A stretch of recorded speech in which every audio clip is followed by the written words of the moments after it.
Hey pianists, welcome to a left-hand lesson for the Allegretto with a backing track. Now what I'd like you to do today is work through it, but also I'm going to play the backing track at the end. It's also available on the extra content where all the backing tracks are going to be without me speaking. You just have to subscribe there. It's all very straightforward and you should be able to see it when you go to my podcast. But the hardest bit about this is actually at bar 28 when we're doing these three notes, the C, the E and the G, and then we're going to come down to another G, a B and an F. Okay? So what I recommend is that you just practice this little bit over and over again if you're struggling with it. Now, it's up to you how you play it. You can play it looking at the keys, or you can play it and by memory, or you can play it looking at the music. There's not really a right and wrong way. A lot of successful musicians will glance down at sections and glance up at other sections. You know, it all depends on how you learn.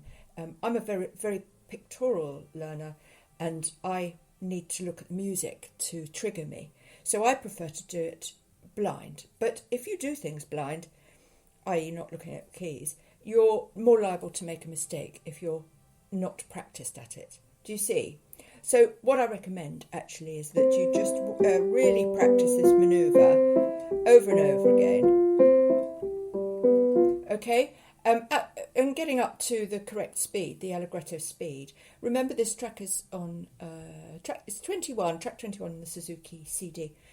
I'll be playing all these backing tracks at all different speeds in the coming weeks over on the extra content channel. So you'll have full access to, 10 minutes of the right speed, the right tempo, and you can pick and choose, okay? You can pick and choose your speed. But don't forget, you can speed these podcasts up or slow them down. So that's a really useful tool for playing along. If you speed me up, I'll be blah, blah, blah, like that. But if you slow me down, I'll be like that. But you can ignore me and just go straight to the backing track section.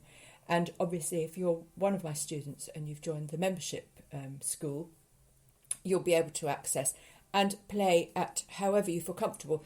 So what I recommend is always learn your piece really slowly. Really slowly. Get the devil in the detail correct. And then go up a notch, okay? And finally, you'll be at the right speed. The most mistakes are made due to rushing, due to haste. Now, I've done this at quite a slow speed, and I've got the metronome on. What else do we need to know? Remember the contrasts, and remember that if I play truly quiet, you won't hear what I'm playing. So my contrast tends to be, I've got one eye on the recording device to check you can hear me. So it's a little bit hard on a podcast. Don't forget, you can book lessons with me, and it's much easier then because I can talk through it. Okay, let's have a listen to the backing. First of all, turn that up.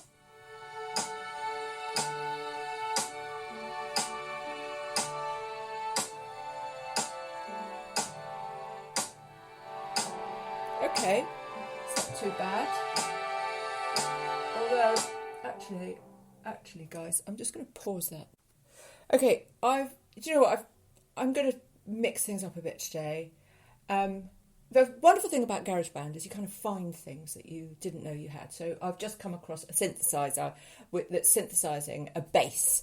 And some of these pieces can get a bit boring. So why don't we try now with a bass, synthesized bass and a metronome, just for the fun of it, and see how you get on.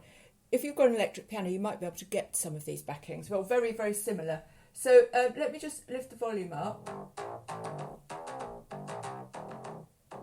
Now I'm hoping you guys can hear that. Let's do the metronome.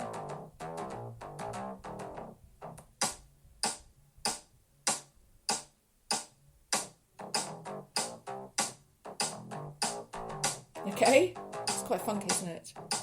I've been making ringtones. I do a whole catalogue of free ringtones, and we've got lots of really good stuff like this that you can download for free. So I've got my head in that zone at the moment. So let's try something a little bit out there today rather than sort of traditional classical. So I'll count in one bar. 1, 2, 3.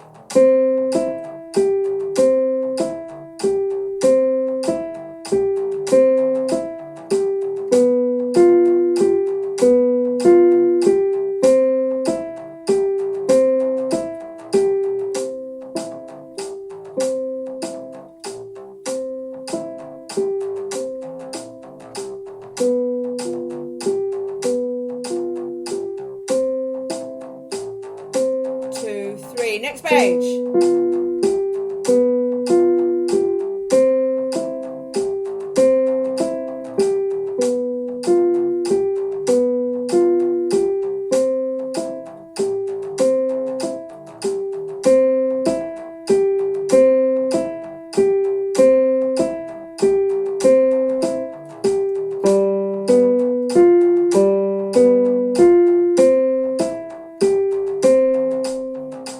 Right, what do you think? I mean, I think that's a bit epic, actually. Okay, you can stop now. I think that's a bit fantastic. No, I mean, you know, if we normally play with the orchestra, the strings, and it can be a bit highfalutin and a bit snooty, you know, and people who are making millions out of composing music today. You know, quite often not classically trained at all. So, you know, bringing the idea of learning classical music into the current production sphere is a really exciting thing to do if you're thinking about a career, if you're thinking about teaching, because the kids want to be modern. You know, they want to use all the technology at their disposal. And that's really what iServerland is all about, and the Telltale Club. It's taking the lessons of the past and mixing them with the technology of the present and the future, and creating, you know, absolutely stretching the human imagination as far as it can possibly go, and creating something epic and not done before. And it's strange because you think, well, hang on a minute, looking to the past, how can we make something that's not been done before? It's been done already in the past. But the past offers us an education and a knowledge, and the future offers us a new presentation. So it's a bit like storytelling. Stories rely on about 7 factors to create a good story. I mean, I couldn't list them now, but element of surprise is the one I'm familiar with, the biggest one. And important characterizations, you know, creating your well-defined characters. They don't have to be liked, they don't have to be disliked, they have to be believable. And this idea that you suspend reality temporarily, but you believe it, you think it's happening, you're in the zone, you know. So these stories have never changed since Homer's Odyssey, and yet why do we still listen to new versions using these same characterizations, these similar techniques? Well, it's because we learn or we explore new adaptations of these older knowledge. It's like a waterfall of knowledge that we have access to. The internet is really, really good at giving us that knowledge. Well, the internet isn't very good at giving us new things. Humans are really, really good at giving us new things. And that's the same thing with music, you know.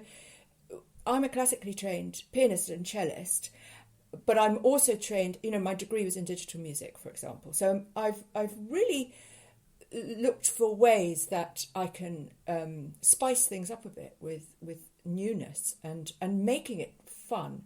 Now, I don't know about you, but I found that really good fun. I mean, honestly, I thought that was more fun than playing with the orchestra.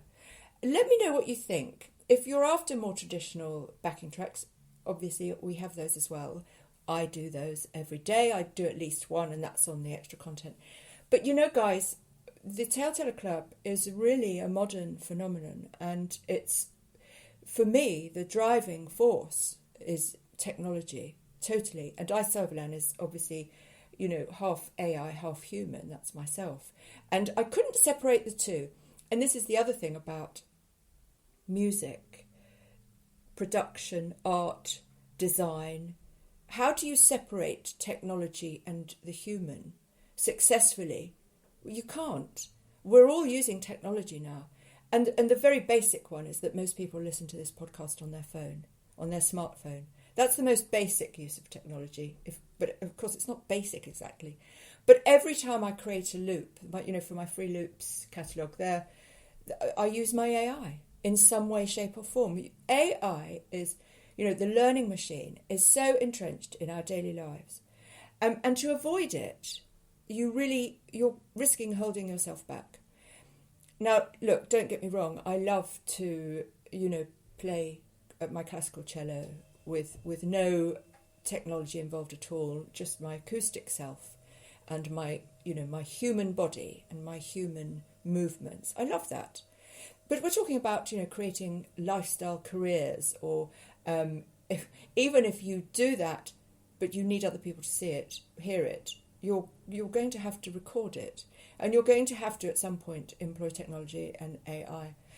So that's what the Telltale Club is much more about, and Dice Overlearn is about, how do we use AI to create human excellence and broaden human endeavour. So anyway, I didn't mean to tell you all that. But, so shall I just play this backing track now? I'll run it for about 4 or 5 minutes, I think. I think that's pretty good, isn't it? And I'll turn this up a little.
Okay, guys, I don't know how many minutes I gave you there, but you can play it over and over again, so that's pretty good news, isn't it?